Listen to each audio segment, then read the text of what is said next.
Tired of dropping your phone or struggling to prop it up? Meet the PopSockets phone grip with expanding kickstand in black, your new must-have accessory. Don't miss out. Grab yours today. Click the link in the video description to shop now on Amazon. Second, GMB viewers say MP pay rise is morally wrong.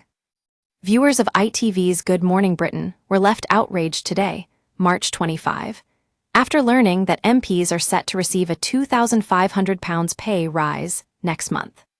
This increase will bring their annual salary to £93,904, up from £91,346 and nearly £60,000 more than the average wage.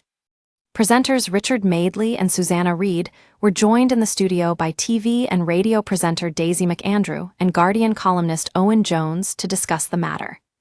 Daisy expressed her opinion that MPs should be paid more, stating, "Our caliber, particularly in the last 30-40 years of MPs, has gone down dramatically, and I think that if we did pay them more, we would get a better caliber." In contrast, Owen argued that politics needs more individuals who have personally experienced the issues facing the UK, saying, "That's the sort of people we need." He also pointed out that some of the most effective politicians from 30-40 years ago were on significantly lower pay than current MPs, reports Lancs Live. A video of the discussion was shared on ITV's official Good Morning Britain X account, sparking a heated debate in the comments section. John Townsend described the pay rise as sickening to say the least. James Fawcett 20 said, "It shouldn't be a debate, it should be a no. Everyone else is having cuts or struggling." MPs will receive a £2,500 pay rise next month, taking their annual salary to £94,000, nearly £60,000 more than the average wage. At Daisy McAndrew and at Owen Jones Journo debate whether MPs deserve a pay rise. Pic, Twitter.com/KFF4IVRTVU.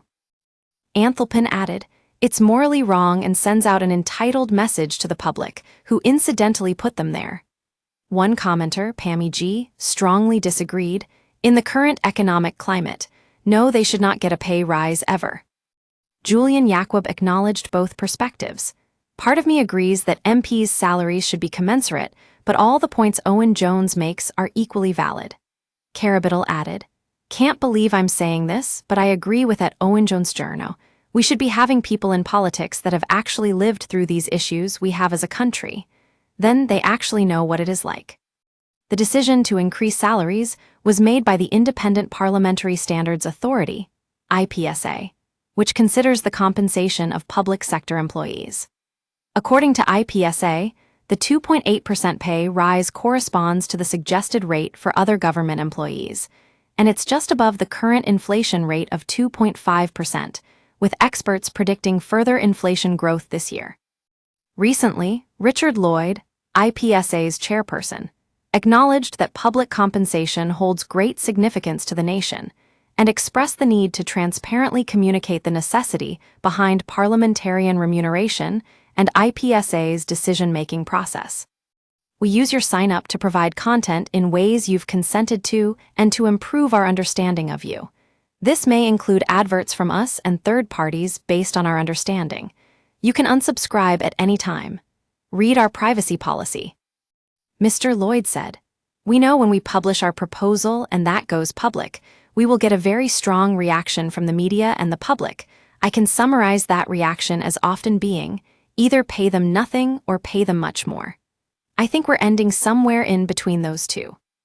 But I think understanding the pressures on MPs, kinds of roles they are playing, the degree to which remuneration affects people's decision to stand in the first place, and also how we can ensure that we are reflecting the experiences of citizens in an appropriate way, setting an appropriate level, those things we consult on informally and engage with people on informally throughout the year, in addition to our statutory consultation process." In December, NHS staff and educators expressed their outrage over ministers' proposed 2.8% pay increase, raising concerns that the nation might face another wave of strikes. Unions criticized the raise as insufficient and unfunded, indicating that public services would need to make cuts in other areas to accommodate the pay hike. The Unison trade union remarked that the proposed increase was barely above the cost of living. The Association of School and College Leaders, representing teachers, described the announcement as extremely disappointing. Nurses labeled the offensive pay rise as providing as little as £2 more per day, less than the cost of a coffee, and warned that it jeopardizes the government's plans to revitalize the NHS. They cautioned that if these issues remain unaddressed, there could well be more strikes on the horizon.